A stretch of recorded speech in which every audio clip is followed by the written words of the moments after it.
Hey, hello guys, welcome back to LetCode once again after a long time. So today in this video we're going to see the new changes in the Ortoni Runner. So previously it was known as a Playwright Runner by Kaushik, but I just changed the name.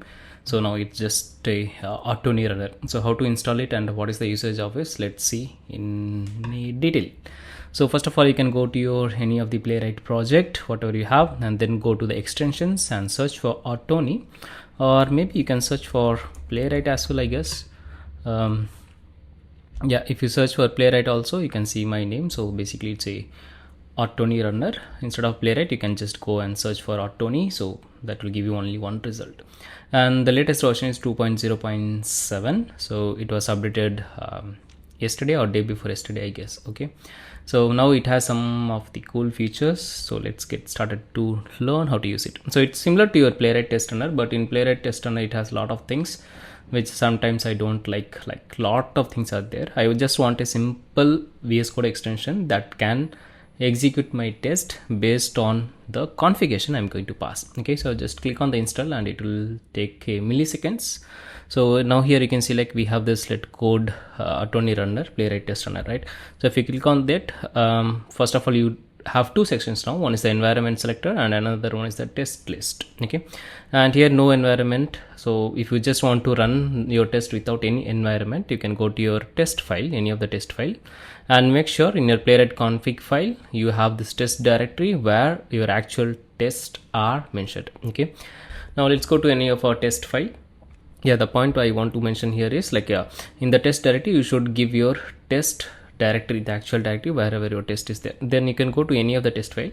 Now since I don't have any environments, if you go here you can see we don't have any environment. So by default it will just pick up the test file name, the test spec name along with the test file name. So for example, if I go and run this execute Playwright test, cannot read properties of undefined. Okay, so first of all we have to set the default one. So let's go and add something.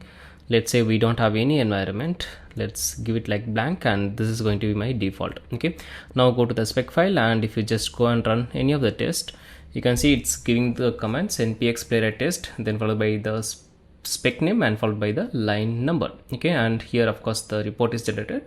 I'm running in the headless mode, so you cannot see the output, but yeah, it's worked fine. Okay, now let's assume that we have to run based on some environment. So usually we'll have the staging environment, the dev environment, local host, or maybe the production, right? So here if you click on the open setting, it will give you this guy, and here you can click on this edit.json file, and here you can, these are predefined I have embedded, but of course you can use whatever you have. For example, let's say that we have a dev environment, so I can select test environment equal to dev, and then followed by, I can just leave as it is. Okay, let's say I have another environment as staging, so probably I can give test environment equal to staging, and these things are basically your what we call that, I forgot. We have .env file, right? So from there we can fetch this value. I forgot the name, but I hope you are getting the idea. Okay, so for example, if I go and give this dev environment now, so just let's go to our let's go to our the same test. If I click on the execute Playwright test again, you can select test environment equal to dev national, and if I go and click on the staging, of course the URL is hard coded here, so it will always go to the example.com, but just to give you an idea, so you can switch your environment very easily. Now let's say that I don't want to switch just the environment, probably I want to run in different projects. For example, in my Playwright config file, so here you can select, we have Chromium, Firefox and WebKit, right? So let me open the reporter.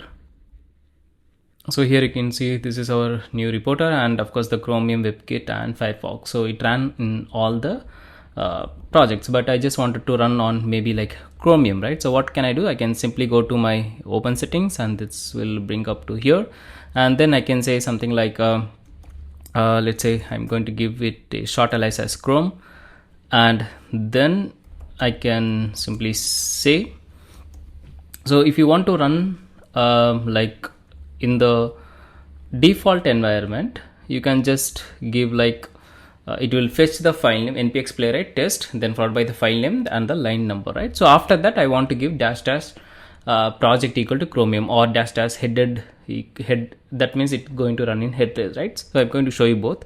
So here I can just use this curly braces, like you're passing your string literal within string double quotation, okay? And here I can select dash dash project equal to chromium, right? So if I give dash dash project equal to chromium, now you can see if I select on this chrome, and then if I run the test, and if I open my reporter once again, now you can see it's going to execute only in the Chromium browser or Chromium project, right? Similarly, I want to run in the headless, right? So what we can do, we can just simply go to our settings, and here I'm going to add one more argument, but along with I'm going to say headed. That means I want to run my test in the Chrome browser with the head, right? So here I can pass another argument dash dash headed, right? So that is your Playwright default command. Now if I go and execute the test, you can see we'll see the browser, but it didn't.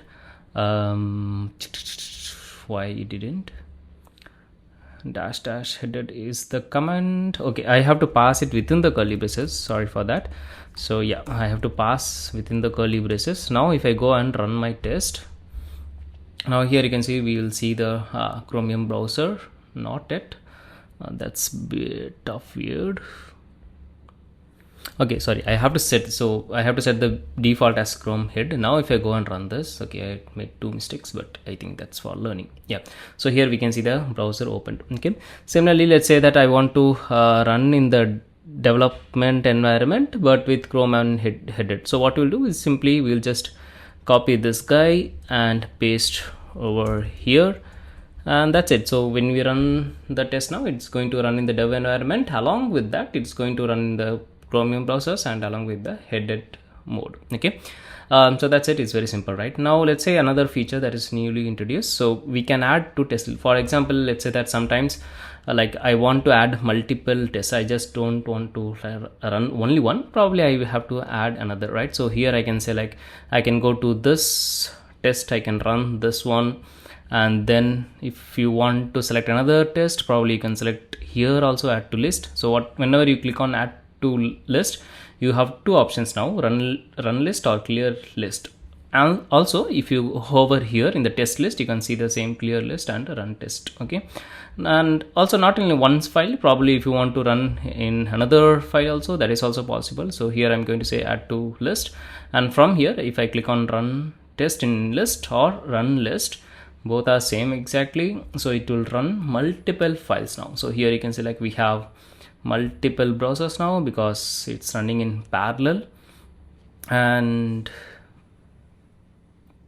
yeah, so totally we have like 3 tests, and if you see one test is within the loop, so based on the number of data it's going to work. So if I go and open my reporter now, you will have a clear idea. So 5 tests run. So if you go to the test or if you go to the glance, you can see here, so test.spec1 3, that's in, yeah, this is then loop, and one is group test and one other one is from a different file. Okay, so that's it for this video. If you have any queries, feel free to ask me in the comments, I'll be happy to reply. And of course you can go and check out the documentation as well as the if you are facing any issues, probably you can go and report in the repository of this guy, Playwright Test Runner VS Code extension. You can feel free to go here and create an issue if you have any good idea, and if you want to create a pull request, of course you can do that. It's an open source project, and if you like the project, give me a star. That will help me to make the product better. Okay, yeah, that's it. See you in the next one very soon.